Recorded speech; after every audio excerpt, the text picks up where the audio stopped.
Hola, buenas noches. Hoy otra vez, bienvenidos otra vez con Misterio y Paranormal. Hoy tenemos a Radio Ojos de Oro con el tema Rapto de Almas.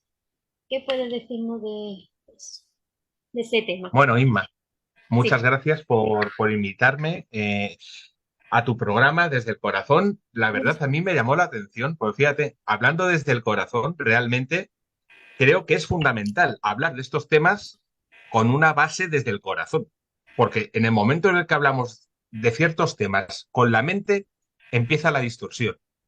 Entonces, hay que centrar desde la parte más pura que podamos tener como seres humanos, centrar estos temas desde el corazón me parece fundamental. Pero el tema del rapto de almas, para llegar al tema del rapto de almas hay que hablar de muchísimas posibilidades, como por ejemplo, si realmente las entidades que son las encargadas de realizar el rapto de almas, si realmente existen o no. Si estas entidades existen, ¿cómo se les llama a estas entidades? Si se tienen un nombre, que puede ser el católico, el ortodoxo o el cultural, o es otro. O sea, hay muchas incógnitas antes de llegar al rapto de almas, que es una teoría que yo llevo trabajando pues cerca de 6 o 7 años, en el que plantearé, inicialmente te lo dejo, eh, la posibilidad de que cuando nosotros desencarnamos, realmente no llegamos al mundo espiritual. De hecho, hay una información, fíjate, hay una información que plantea que por cada reencarnación se libera del 1 al 10% de espíritus que hay en la Tierra. Entonces, ¿qué sucede con ese otro 90%?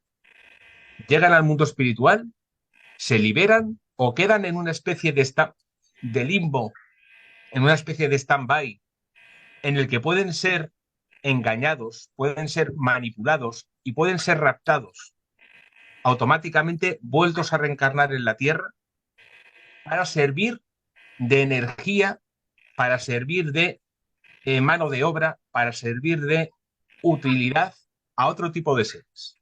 Estaríamos hablando de seres que están en la Tierra desde al principio de la Tierra, desde el principio de la humanidad, que siguen en la Tierra controlando a la humanidad. No estoy hablando de infiltrados, no estoy hablando de presidentes, no, no, no. Me refiero de seres espirituales, igual que el ser humano tiene un espíritu, estos seres tienen un espíritu y toman el cuerpo de una persona sin ser una posesión para integrarse en las sociedades. Entonces, una vez estos seres se integran en las sociedades, van manipulando a estas sociedades, generando guerras, generando pandemias, generando situaciones que al ser humano común le genere ese miedo y le impida evolucionar. Al generar ese miedo, impide tu liberación. Si tú tienes miedo, no haces la búsqueda de información. Y si tú no tienes información, cuando desencarnas, ¿quién te dice a ti que sabes dónde tienes que ir? Porque hay informaciones que plantean que hay muchas veces muchos seres que desencarnan que reciben la ayuda de seres fallecidos, seres conocidos fallecidos, seres familiares, pero hay otros seres que no. Hay personas que desencarnan y se quedan solos. Hay una información muy interesante del conocimiento espírita, por ejemplo, que lo plantea en ese sentido. Entonces, claro, estas personas que desencarnan y que se quedan solos, que no ven nada, aunque sí están acompañados, pero ellos no lo ven, pueden ser engañados, pueden ser manipulados, pueden ser atacados. Dentro de lo que es la magia, dentro de lo que es la cábala, nos encontramos este tipo de casos. Entonces, claro, estas entidades que atacan a estos espíritus recién desencarnados, ¿quiénes son? ¿Realmente estas entidades son los famosos ángeles caídos? ¿Son seres intermedios? ¿Son formas pensamiento que ha creado el ser humano por ese miedo? Podríamos hablar de los seres tulpas que se habla en Oriente. O sea, la cuestión es que puede haber posibilidades. O sea, esto es interesante saberlo porque cuando desencarnamos no sucede lo que dice la cultura, que es que vamos al cielo, vamos al infierno eternamente. No. Para llegar a esos lugares de luz o esos lugares de oscuridad hay grados intermedios. No llegamos instantáneamente, hay grados intermedios. En esos estadios intermedios, ¿qué sucede? ¿Cómo es posible, Inma, que el ser humano, fíjate, cómo es posible? Yo lo pienso, dices, hay personas que saben que Dios existe, hay personas que saben que el demonio existe, hay personas que saben que no estamos solos en el universo. Vale, pero si de 8.700 millones de personas que estamos en la Tierra, esta información la sabe un 1% o un 10%, el otro 90%, ¿por qué no lo sabe? A lo mejor porque no han llegado al mundo espiritual para verlo. Simplemente lo dejo inicialmente de esa manera. No sé qué les parece.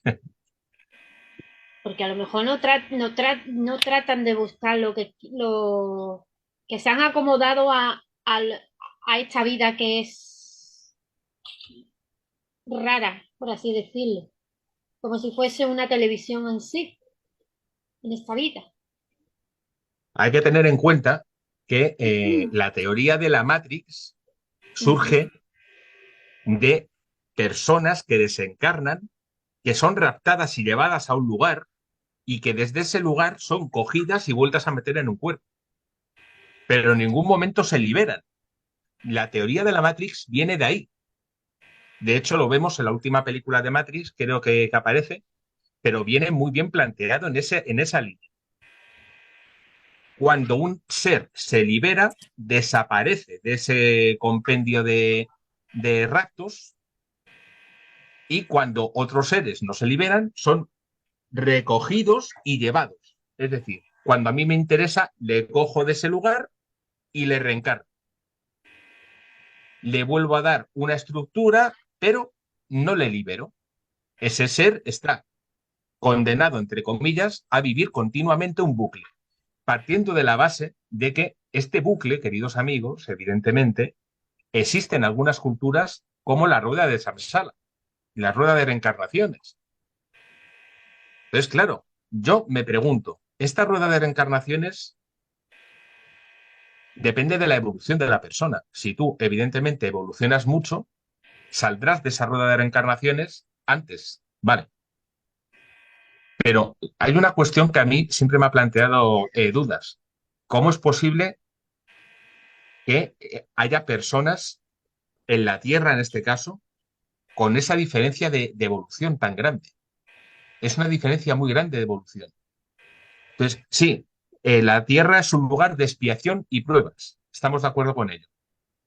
Pero también vemos que sin negar la luz, sin negar la luz, la evidencia de que existe la luz, parece que en la Tierra hay más oscuridad que luz.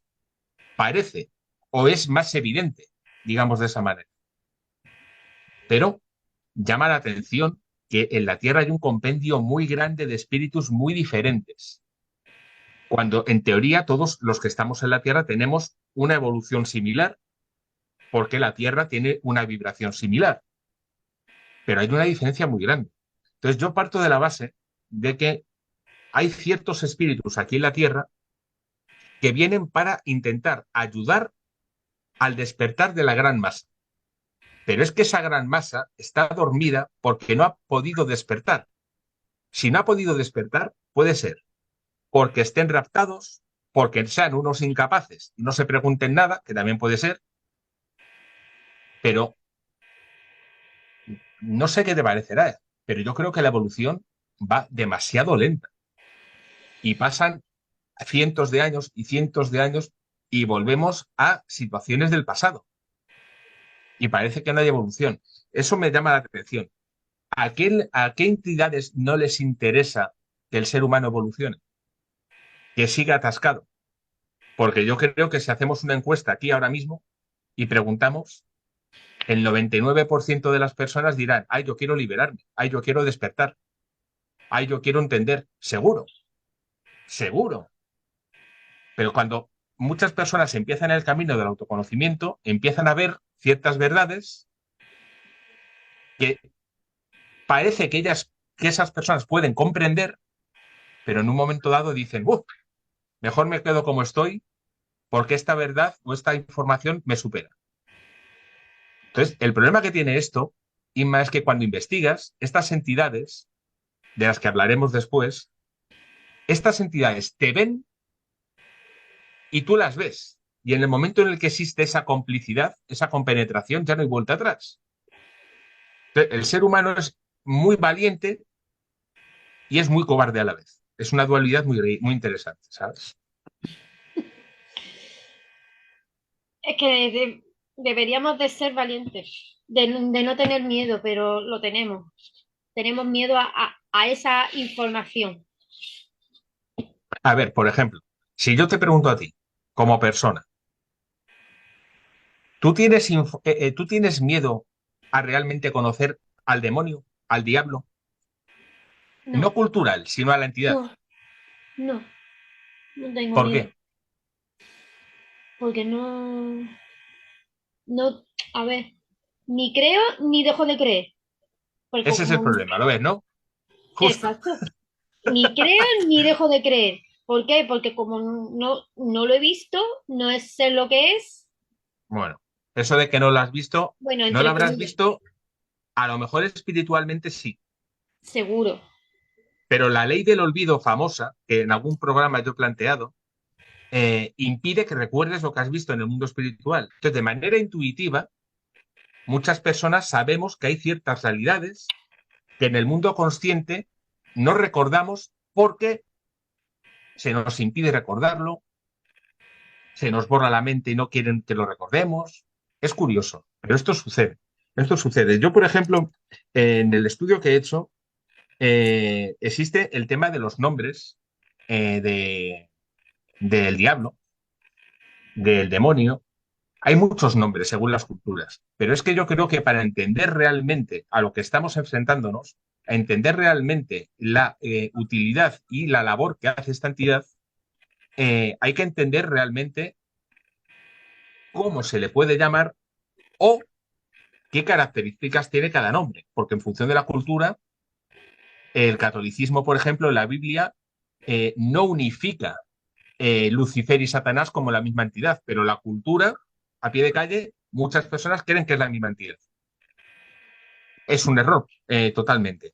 En mi opinión, por ejemplo, partimos de la base de que para comprender al diablo debemos de comprender realmente la labor que tiene el diablo. Para entender esa situación, si la entendemos en un momento dado, nos podremos proteger. Si no comprendemos lo que hace esta entidad, no podemos protegernos ante algo que desconocemos. Entonces, estamos expuestos a las tentaciones, estamos expuestos al trabajo de estas entidades y nosotros estamos viviendo tranquilamente, viendo el fútbol, trabajando, vamos al gimnasio, vivimos en nuestra burbuja de incoherencia y cuando nos tocan ciertas cosas decimos, ay, ay, ¿qué? Yo no he hecho nada, ay, ay, pobre de mí. Pero es que hay que prepararse para ciertas cosas. Estamos hablando en programas de espiritualidad, de apertura de conciencia, de formación, de despertar, de empoderamiento. Yo, de verdad, a mí me llama mucho la atención realmente cuando me dicen las personas, no, es que cada vez hay mayor grado de conciencia. Yo creo que no. Yo sinceramente creo que los que sabían ya saben y saben un poquito más y los que no, no saben más. Y de los que no, hay a lo mejor un poquito, algunas personas que van preguntando, pero claro, cuando vas preguntando, hay ciertas verdades, que es lo que decía antes, que te atropellan. Entonces tú, en tu grado de tranquilidad, dices, bueno, madre mía, ¿cómo gestiono yo esto? ¿Cómo? Entonces intentas retroceder. Y hay muchas personas que en terapias complementarias nos encontramos, por ejemplo, con que empiezan a tener interacciones con entidades, empiezan a tener sueños, premoniciones y se asustan y recurren a los maestros que tienen en estos caminos de autoconocimiento y se dan cuenta que estas personas tampoco les ayudan porque no tienen ese conocimiento. Entonces se quedan entre dos aguas con información nueva que no saben gestionar y la persona que le tiene que ayudar no le ayuda. Entonces, esto sucede porque no conocemos realmente la profundidad de las situaciones donde nos metemos. El ser humano, como decía, es muy cobarde y muy valiente. Entonces, el demonio lo que hace es generar ese miedo. Ese miedo es el caldo de cultivo. Entonces, el ser humano, por coherencia, intenta evitar el miedo. Nos tendríamos que remontar a las cavernas. O sea, solamente los cazadores iban a matar a los animales y ya está, para alimentarse. Vale, pero cuando los cazadores estaban en su tribu, digamos, y venían los animales y les atacaban, habían 2, 3, 10, 20 personas, cazadores que les defendían y el resto huían. Esa es la diferencia. Que hay de los 8.700 millones de personas que estamos en la Tierra, pues a lo mejor hay un 1% de cazadores, el resto huye. Ese es el tema. El ser humano es cobarde. El demonio lo que hace es plantear todas las tentaciones basándose en el miedo, para que el ser humano baje cada vez más su vibración, y tenga menos interés en la búsqueda, en la formación. Cuando tú desencarnas, Inma, y no estás informado de lo que te puedes encontrar, no estás formado en lo que te puedes encontrar, puedes ser engañado, puedes ser mentido, puedes ser manipulado. Y en ese momento puedes llegar a lugares que no tienen nada que ver con lo que se tendría que entender como lugares del mundo espiritual, ciudades espirituales. No, se quedarían en lugares intermedios. Hablamos del bajo astral, hablamos de niveles del astral, sin ser lugares de infierno, pero bajo astral, sabemos que el bajo astral de los niveles inferiores es muy, muy jodido, claro. Entonces, en ese sentido nos encontramos, por ejemplo, con varios nombres. Conocemos a Satanás, conocemos a Lucifer, pero también hablamos de Mefistófeles, hablamos de Arimán, hablamos de Iblis, hablamos de Apolión, de Samael. Todos estos nombres son para referirnos en teoría a una misma entidad, pero no. O sea, Satanás es una entidad totalmente distinta a Lucifer. De hecho, como bien sabemos, Lucifer se le reconoce como lucero del alba, eh, ligado al planeta Venus, por ese brillo que tiene el planeta Venus, de acuerdo. Pero se reconoce a esta entidad antes de la rebelión, la famosa rebelión de la caída de los ángeles. Se le reconoce con ese nombre. A la rebelión se le reconoce como Satanás. Estaríamos hablando de que Satanás tiene una labor en la corte celestial como acusador. O sea, que tiene una labor que en teoría, según algunas informaciones, que yo no estoy de acuerdo con ellas para nada, esta entidad estaría en la corte celestial para ayudar en el juicio a las almas que llegan a la corte celestial para luego ser designadas. Es decir, sería el acusador que pone todas las verdades sobre la mesa para que las entidades divinas planteen, según las actuaciones que ha tenido ese alma en la vida, pues dónde tiene que ir designado. Pero, en mi opinión, si nos centramos en lo que es Satanás según las sectas satánicas, estamos hablando de la búsqueda del conocimiento a través de la sangre, a través del sacrificio. No estamos hablando de una labor de ayuda a la evolución, digamos, de las almas que son volitivas, ¿no? En cambio, por ejemplo, Lucifer, estamos hablando de que sería un ángel que en un momento dado, según una de las informaciones de la rebelión, tiene un parecer distinto en lo que se refiere a la evolución de las almas y tiene un debate con Dios, con la entidad suprema. A través de este debate, él, Lucifer, considera que las almas tienen que reencarnar mucho menos. Es decir, si en una vida un alma puede evolucionar un 80%, con muchísimo sufrimiento, muchísima penuria y mucho dolor, para esta entidad era mejor que en una vida se evolucionara un 80%, que no que en una vida se evolucionara un 10% con una vida mucho más pausada y se tuviera que reencarnar 7 veces más para llegar a ese 80%. Entonces, claro, la entidad suprema, según esta información, dijo, yo prefiero que las entidades evolutivas tengan más tranquilidad, menos sufrimiento para llegar al mismo fin, y Lucifer decía que tenían que sufrir mucho, mucho, mucho, mucho para llegar a ese fin cuanto antes. Entonces, esa es una teoría filosófica. Luego existe la teoría bélica, en la que hay una confrontación porque parecerá una barbaridad lo que voy a decir, pero es que resulta que las armas en el mundo espiritual, las armas, no pistolas, armas, existen. Estas armas, en un momento dado, pues según esta teoría de la caída, de la rebelión, bueno, pues hubo dos bandos en los que uno ganó y otro perdió, y el que perdió cayó en la tierra. Esto iría ligado al libro Durantia famoso. Dentro del libro Durantia, pues nos encontramos evidentemente también la teoría de que cuando estos ángeles caen en la tierra, hay un gobierno por parte de la oscuridad dentro de la tierra y los seres que vivimos aquí estaríamos, bueno, pues raptados de alguna manera para vivir en la tierra porque la rebelión no fuimos ni lo suficiente buenos ni lo suficiente malos y nos quedamos entre medias. Es una teoría más, pero es que en estos campos, evidentemente, las teorías tienen que surgir. Entonces, lógicamente existen muchas, ¿no? Nos encontramos, por ejemplo, también con varios eruditos dentro de lo que es la información de Lucifer y Satanás y los nombres para poderlo diferenciar y poderlo comprender, ¿no? Nos encontramos a Pedro de Medina. Bueno, Pedro de Medina era un filósofo y un pensador que en un momento dado realiza un libro que se llama el Libro de la Verdad y a través del Libro de la Verdad pues focaliza en estas entidades y les nombra.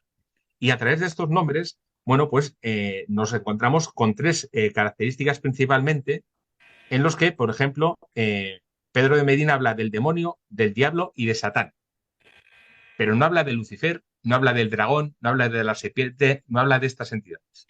Estos son posteriores, ¿de acuerdo? Demonio, pues estaríamos hablando de que este nombre tiene la caracterización de que tiene mucha, mucha sabiduría en relación al ser humano, tiene muchísima más sabiduría, pero sabiduría en el grado negativo. Claro, nos encontramos, es otra información que surge. ¿Es factible que un ángel que no conoce la oscuridad tenga más información que un ángel caído que sí conoce la luz y que en un momento dado está en la oscuridad? Llama la atención. Claro, un ser que está en la luz no tiene por qué conocer la oscuridad. Un ser que ha estado en la luz y ahora está en la oscuridad ya conoce dos lugares. Entonces, llama la atención, es una teoría interesante. Con respecto al nombre del diablo, es un nombre adquirido después de la rebelión, es lo que hablábamos antes, y lo que significa es decadencia moral. Pero claro, nos encontramos con la decadencia moral en lo que significa, y lo estamos viendo en la actualidad, en las sociedades occidentales estamos viendo una decadencia moral absolutamente tanto en instituciones como en grados de familia. Y eso repercute en nuevas generaciones. Entonces, claro, ¿estamos hablando de que esto es intrínseco al ser humano? Probablemente, pero que viene instigado en algunos lugares por ciertas entidades ajenas del ser humano. Pues yo creo que sí, sinceramente. Pero yo creo que el ser humano no es tan listo como parece. Es bastante fácil manipular, muy fácil manipularlo. Y en el momento en el que tienes cierto conocimiento, pues lo estamos viendo continuamente. O sea, lo vemos continuamente. Una persona que destaca sobre el resto la capacidad de movilización de masas que tiene. Y estamos hablando de un ser humano. Imaginemos un ser de naturaleza superior al ser humano, que tiene conocimiento de lo que hay en la Tierra y de lo que hay fuera de la Tierra. Casi nada. Respecto al nombre Satán, nos encontramos a un nombre que representa la naturaleza rebelde. O sea, por eso se le llama el adversario, se le llama el opositor, pero no hablamos de Lucifer, hablamos de Satán, de Satanás. Estamos hablando de una entidad que, según la demonología, aparece en las escalas de príncipes del infierno. Igual que la escala de luz de la angeología aparecen en las escalas angelicales, pues según la demonología, estas entidades guardan su mismo rango después de la rebelión. Lo único que sucede es que actúan en la oscuridad, pero guardan el mismo rango. ¿Por qué la entidad suprema, por qué Dios permite que estas entidades guarden el mismo rango? Llama la atención. pero si lo hace Dios, sabrá por qué, evidentemente. Si es para la evolución de los seres, me parece muy correcto. Hay otro nombre muy interesante que habla Pedro de Medina que se llama Behemoth. El Behemoth, recordemos que según la antigüedad, el Behemoth vendría a ser como lo que podría ser en la actualidad un Bigfoot, un Yeti, pero a lo bestia, muy grande, ¿vale? Eso es un Behemoth que a nuestros oyentes podrían buscarlo en internet y verían lo que es un Behemoth, ¿no? Estamos hablando de una sensación de el paralelismo es voracidad. Entonces, claro, cuando hablamos de voracidad y de demonios, ¿a qué nos referimos? A que estas entidades lo que hacen es intentar tanto destruir el cuerpo del ser humano como el espíritu del ser humano. Hablaremos posteriormente del rapto de almas en concreto, pero ¿qué interés puede tener una entidad con tanto conocimiento en destruir un cuerpo temporal? El espíritu no te digo yo, pero un cuerpo temporal llama la atención, ¿no? Es otra de las curiosidades que para que un demonio pueda interactuar sobre el plano físico, muchas personas y muchos exorcistas no plantean que tenga que tener una interacción directa con un cuerpo físico. Puede tener otro tipo de interacciones, ¿eh? Dios mío. Estamos hablando también de otro nombre. Dime, Inma. Perdóname, nos quedan 4 minutillos, tres Vale, minutos hacemos. 58. ¿Dónde eh, dónde te podemos encontrar? Mm, Antonio, ¿no? En la página web del Ojo de Horus, ahí están todas las redes. Ahí están todas las redes, sin ningún problema. Ahí estamos. Ay, es muy interesante, es que se nos va el tiempo muy rápido Sin porque es muy problema, sin problema. interesante el tiempo. Yo creo que habrá una segunda parte del tema porque nos has dejado sin palabras, por lo menos a mí. Son, son muchas cosas. Es que son muchas cosas. Yo creo que sí, no, creo que habrá una segunda parte del tema, creo. Siempre un placer. Muchas gracias, Antonio, ¿no? Antonio, A ti, Inma. Así muchas es. gracias, gracias, gracias. Y un saludito para mi compañera que no se ha podido incorporar, pero muy interesante, Antonio, muy, muy, muy interesante. Y te lo Muchísimas agradezco en el gracias. programa. Y muy, muy buenas noches a todos. Muchas gracias. Gracias, gracias, A gracias. ti. La palita.